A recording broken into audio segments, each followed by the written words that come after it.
This video is going to give you a quick overview on how to set up multicam editing in Premiere CC 2015.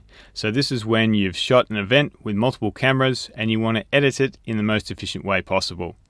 First thing I'll do, of course, is import my media. So I've got 4 cameras here, and also I threw in my phone just for fun.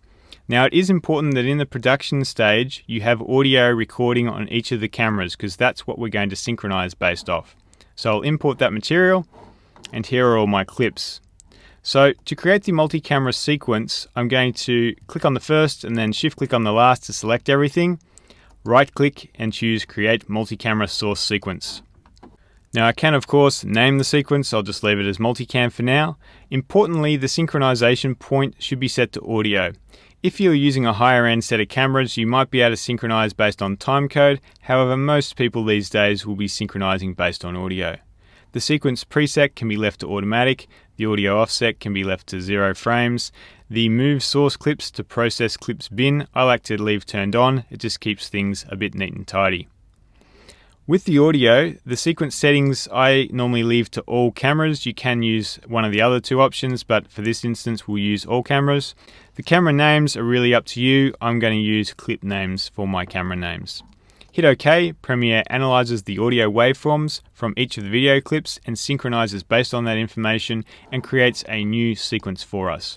So here is our multicam sequence. To use it, I'm going to drag and drop into my timeline area, and here's the clip itself.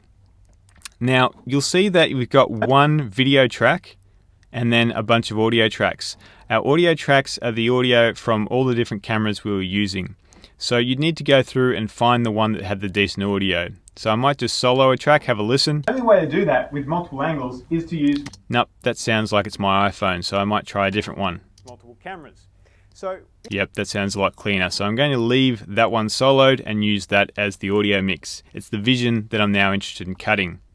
Now, even though I've created this multi-camera sequence, it looks like we've only got one video. I need to click on this button here, which is the Toggle Multi-Camera View button.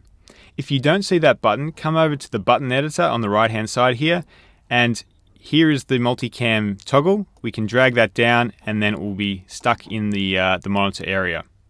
So click on that and that will expose all the different views, all the different camera angles that we had in this particular instance. If you drag the playhead back to the beginning, you'll probably see only one video. This is because the other cameras haven't started recording yet, and as I scrub through, you'll see them start to come online. So all this stuff at the very beginning, I don't really need it. I don't need this bit where I've only got a couple of cameras. I'm going to skip to the point where all the cameras are switched on and then just trim that off and drag the sequence back again. So now we're in the main view of multicam. We're ready to actually do our edit, and it's a really basic, straightforward process. With the playhead at the beginning, just choose the camera angle by clicking on it that you want to start with.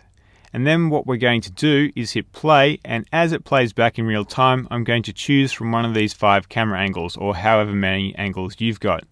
So you can use the mouse, or a little bit more efficiently, you can use the numbers on the keyboard to choose 1, 2, 3, 4, 5. So again, I'm just going to start on camera 3. So I'll hit play and start editing. Guys, so what I'm doing today is demonstrating multicam. So multicam is when go to you camera have 4. Cameras all recording simultaneously, and then you can back to bring camera that 3. into NLE, something like Final Cut or Premiere. Nothing really happening on it, but let's cut to camera 1 for fun. You can see my hand there. So you have all these different angles. Back to camera 3, and so on and so forth. Now I'll hit spacebar to pause, and what you'll notice is the clips have all been cut for us into the timeline. So if I play that back or scrub through quickly, you can see that every time I switched my camera angle, Premiere has made a note of that and created a cut for me.